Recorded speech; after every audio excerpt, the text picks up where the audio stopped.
Hello बच्चों, चलिए प्रश्न को पढ़ते हैं और समझते हैं।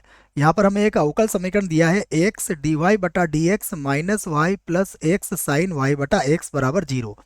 और हमें इस अवकल समीकरण को हल करना है। प्रश्न को हल करने से पहले हम मुख्य अवधारणा लिख लेते हैं। तो प्रश्न के लिए अवधारणा मुख्य अवधारणा में हम समघात अवकल समीकरण को लिखेंगे और उसको हल कैसे किया जाता है इसको भी समझेंगे। तो मैं यहाँ पर लिखता हूँ एक समघात अवकल समीकरण। समघात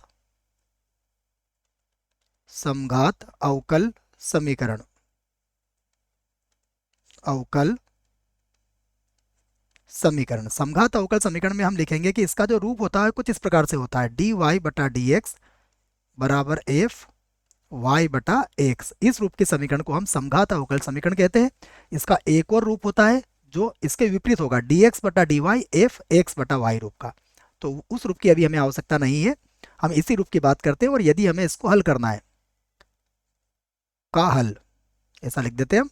यदि को हल करना है हमें, को हल करने के लिए ऐसा लिख सकते हैं आप, करने के लिए यदि हमें इस प्रकार की समघात अवकल समीकरण आ जाती है और हमें इसको हल करना है तो इसको हल करने के लिए हम इसमें एक प्रतिस्थापन करते हैं, वो आपको याद रखना है।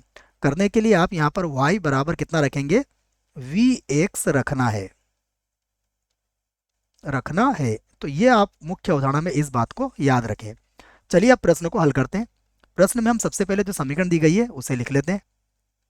तो समीकरण समीकरण है हमारे पास एक्स डी वाई बटा डी एक्स, उसके बाद माइनस का y प्लस है एक्स, उसके बाद है साइन, यहाँ पर है y बटा एक्स और बराबर कितना हो जाएगा 0।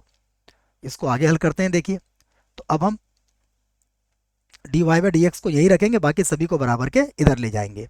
तो ये बन जाएगा डी वाई बटा डी एक्स बराबर, देखिएगा y इधर आके प्लस का हो जाएगा और ये हो जाएगा प्लस का एक्स, माइनस का होगा बच्चों ना, इसको लिख रहा हूँ मैं अभी, ये माइनस होगा। मैं सबसे पहले इसको माइनस का लिख देता हूँ, ये गलती हो गई है। जब बराबर किधर आएगा तो प्लस की संख्या क्या हो जाएगी, माइनस की हो जाएगी। तो माइनस वाई था प्लस हो गया और ये जो एक्स के आगे प्लस था यह माइनस लग गया और एक्स दोनों के बटे में आ जाएगा। तो यहाँ भी हम बटे में एक्स लिख देंगे और यहाँ पर भी बटे में एक्स लिख देंगे। तो यहाँ से हमें डी वाई बटा डी एक्स बराबर होगा वाई बटा एक्स और माइनस का हो जाएगा साइन वाई बटा एक्स। हम इसे समीकरण एक बना सकते हैं। और देखिए आप, ये समघात है तो मैं लिख सकता हूँ जो समघात अवकल समीकरण है। इस बात को हम लिख भी सकते हैं कि जो समघात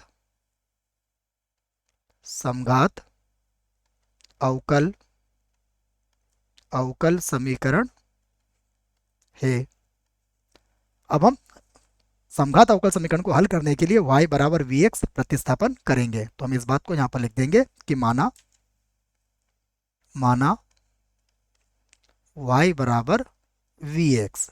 अब हम इसका अवकलन करेंगे तो x के सापेक्ष अवकलन करेंगे तो ये होगा डी वाई बटा डी एक्स और यहाँ पर गुणा का सूत्र लगाएंगे तो v को छोड़ा x का अवकलन 1 होगा, प्लस x को छोड़ेंगे तो v का अवकलन होगा डी वी बटा डी एक्स। अब यह मान हम समीकरण 1 में रख के प्रश्न को आगे बढ़ा सकते हैं।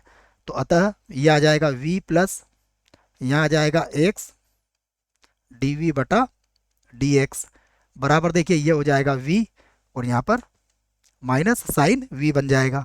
तो ये हो जाएगा माइनस का साइन, ये हो जाएगा v। तो v से v तो कट जाएगा बच्चों। देखो अब हम क्या करेंगे, x वाले एक तरफ कर लेंगे और v वाले एक तरफ। तो ये हो जाएगा dv और बटे में आ जाएगा साइन v और बराबर यहाँ होगा माइनस का dx बटा x बन जाएगा। अब हम दोनों पक्षों का समाकलन कर सकते हैं। तो हम इस बात को लिख लेते हैं, दोनों पक्षों का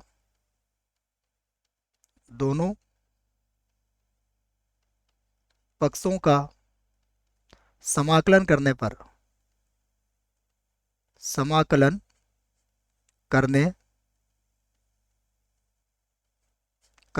पर ये हमने लिख दिया है कि दोनों पक्षों का अब हम समाकलन करेंगे। तो समाकलन कर लेते हैं इसका। देखिए जब समाकलन करेंगे तो ये होगा समाकलन साइन वी ऊपर जाएगा तो क्या बन जाएगा, ये बन जाएगा कोसेक वी और ये होगा डी वी बराबर माइनस समाकलन, ये हो जाएगा डी एक्स बटा एक्स। अब कोसेक वी का समाकलन हमें याद होना चाहिए, इसका समाकलन होता है लॉग किसका आधार ई होगा, और ये हो जाएगा cosec v minus cot v, ये इसका समाकलन होता है। बराबर ये हो जाएगा माइनस का लॉग, ये बन जाएगा एक्स, आधार इनके ई होंगे, और प्लस यहाँ पर जो अचर होगा उसे भी हम लॉग में ही ले लेंगे। तो यहाँ से अब इसको हम हल कर सकते हैं। देखो तो फिर से इसको तो हम वैसे ही लिखेंगे, ये बनेगा लॉग,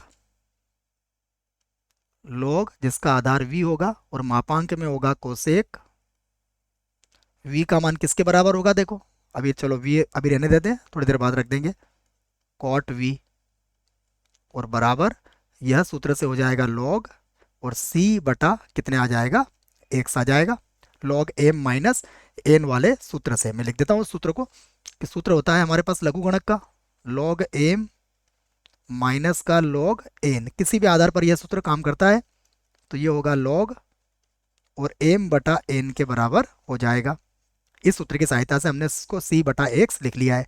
अब दोनों पक्षों का लॉग जो होगा हटाया जा सकता है, दोनों पक्षों का लॉग हटाने के बाद जो बचेगा वो हमारे पास होगा कोसेक, यहाँ से लिख देता हूँ मैं, हमें मिलेगा cosec v minus cot v, और बराबर हो जाएगा c बटा x। अब आप x को तो इधर लाके गुणा कर दीजिए, और ये हो जाएगा कोसेक v का मान किसके बराबर है, v का मान है y बटा x के बराबर, और कॉट यहाँ भी कितना हो जाएगा y बटा x, और बराबर हो जाएगा c। और यही हमारे प्रश्न का उत्तर होगा। आशा करता हूँ आपको इस प्रश्न का उत्तर समझ में आया होगा। धन्यवाद।